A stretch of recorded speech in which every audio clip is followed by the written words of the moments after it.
साई आश्रित शिक्षाविद सुरेन्द्र भूयां परलोक। बड़छणा ब्लॉक अंतर्गत पलई ग्रामर शिक्षाविद तथा साई आश्रित सुरेन्द्रनाथ भूयां 90 वर्ष शनिवार भोर समय परलोक हो जाइछि। से दीर्घ दिन हेब बायस आधिच्युत जोगु असुस्थ थिले।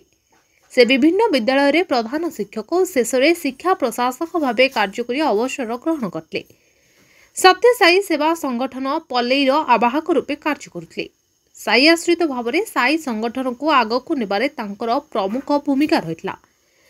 परलोकर खबर पाई पूर्वतन मंत्री सीताकांत महापात्र, पूर्वतन मंत्री अमर प्रसाद शतपथी, बड़चणा विधायक अमर कुमार नायक, जाजपुर पूर्वतन जिलापाल अनिल कुमार सामल प्रमुख गभीर शोक प्रकाश कर शरतचंद्र प्रधान, रतिकांत सामल, श्रीकांत कुमार सामल, ज्ञानेन्द्र त्रिपाठी, सुभाष चंद्र नायक, प्रशांत कुमार सामल, विरूपाक्ष त्रिपाठी, महेश्वर बल प्रमुख पहुंची शेष दर्शन करते।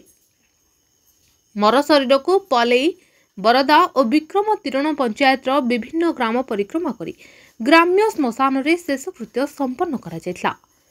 बड़पुओ शुभेन्दु भूयां मुखाग्नि देथिले। मध्यम पुत्र सांबादिक सुमंत भूयां और सुशांत भूयां उपस्थित रहिथिले। एही दुखद खबर पाई पलाई साई सेवा समितिर सत्यानंद जेना, रमाकांत सामल, सुधांशु शेखर सामल, कान्हचरण सामल, बालेचंद्रपुर साई सेवा समितिर भाग्यधर बराळ, डॉक्टर कैलाश चंद्र बेहरा, पूर्णचंद्र साहू, इंद्रमणि सामल, रंजित साहू, सांबादिक अमरेन्द्र सिंह, प्रदीप्त कुमार पृष्टि, एकादशी सेठी, आलोक प्रधान, प्रताप सेनापति, जयंत राउत, उत्कल केसरी सामल प्रमुख बहु विशिष्ट व्यक्ति गभीर शोक प्रकाश करते।